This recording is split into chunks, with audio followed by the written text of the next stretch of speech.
Twin political storms gathered more force today over potential misdeeds at the IRS and the seizure of reporters' phone records. The Attorney General faced questions before the House Judiciary Committee, and the administration came under new criticism. Now, my question isn't about who's going to resign. My question is, who's going to jail over this scandal? House Speaker John Boehner led the way this morning as Republicans stepped up demands for action in the scandal at the Internal Revenue Service. There are laws in place to prevent this type of abuse.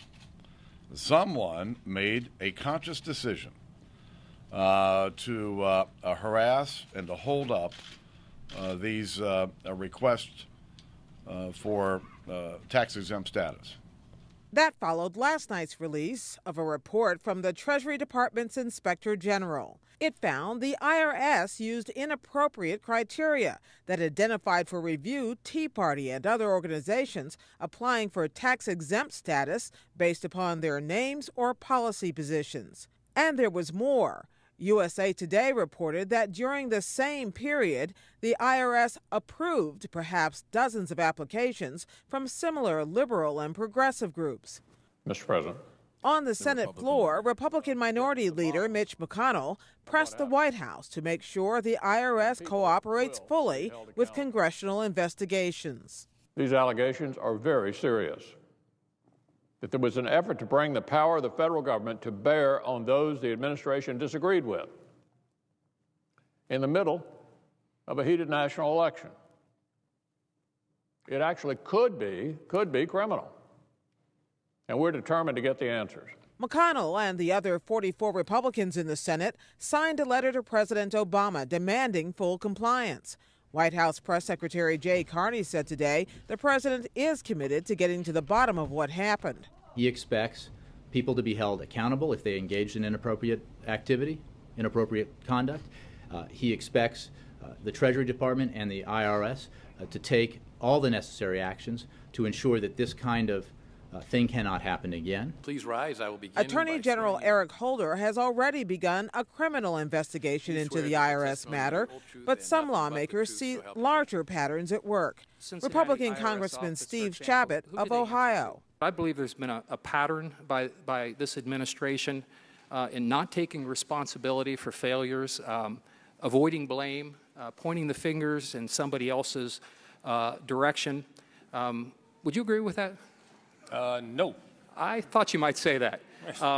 I think a lot of people do, including myself, and I think a lot of members of this committee, and we might be divided, obviously, but these are very significant things which have occurred here, and I would strongly encourage this administration to get out front, get all the facts out, let the chips fall where they may. I would agree with that last part of your statement. It is one of the reasons why I ordered the investigation last Friday, and I can assure you and the American people that we will take a dispassionate view of this. This will not be about parties. This will not be about ideological persuasions. Anybody who has broken the law will be held accountable.